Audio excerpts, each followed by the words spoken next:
Monsoon के आगे बढ़ने की गति थमने की वजह से खरीफ फसलों की बुआई प्रभावित होने की आशंका जताई जा रही है। 5 दिन से मानसून दक्षिण पश्चिम महाराष्ट्र में रुका हुआ है और वहां से आगे नहीं बढ़ रहा।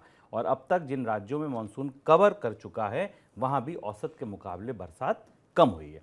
इस वजह से खरीफ की खेती पिछड़ने की आशंका है। सर, क्या मौजूदा परिस्थिति है खरीफ की बुआई की?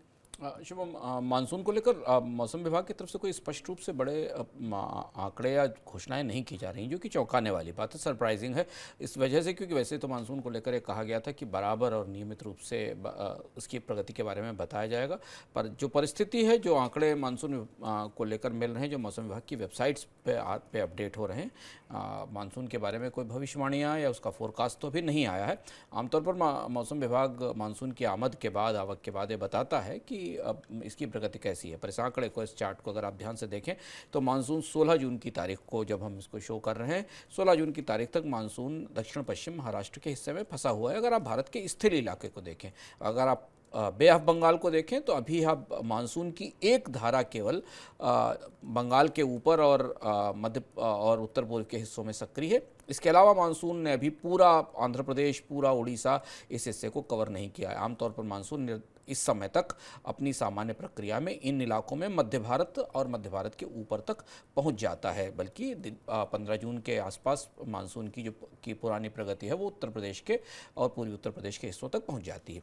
ये परिस्थिति मानसून की प्रगति की अभी नक्शे में दिखाई दे रही है। दूसरी चीज़ ये कि जहाँ मानसून जिन हिस्सों से मानसून गुजर चुका है, वहाँ बारिश में करीब करीब 60-65% की कमी है, यानी वहाँ आमतौर पर अर्धशुष्क या पानी की कमी के आसार हैं। अब खरीफ की बुआई को लेकर जो आंकड़े मिल रहे हैं वो ज़्यादा चिंताजनक हैं, चौंकाने वाले हैं।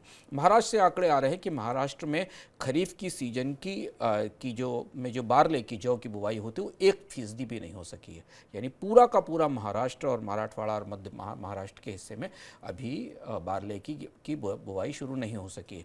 और भारत के बाकी हिस्सों में भी जहाँ जहाँ मानसून की आमद के साथ बुआई शुरू होती है, इसमें धान है, दलहन है, तिलहन है, खरीफ की प्रमुख फसलें, उन सब की बुआई पिछड़ी हुई है। अब यहाँ से स्थितियाँ थोड़ी चिंताजनक हैं मानसून की को लेकर।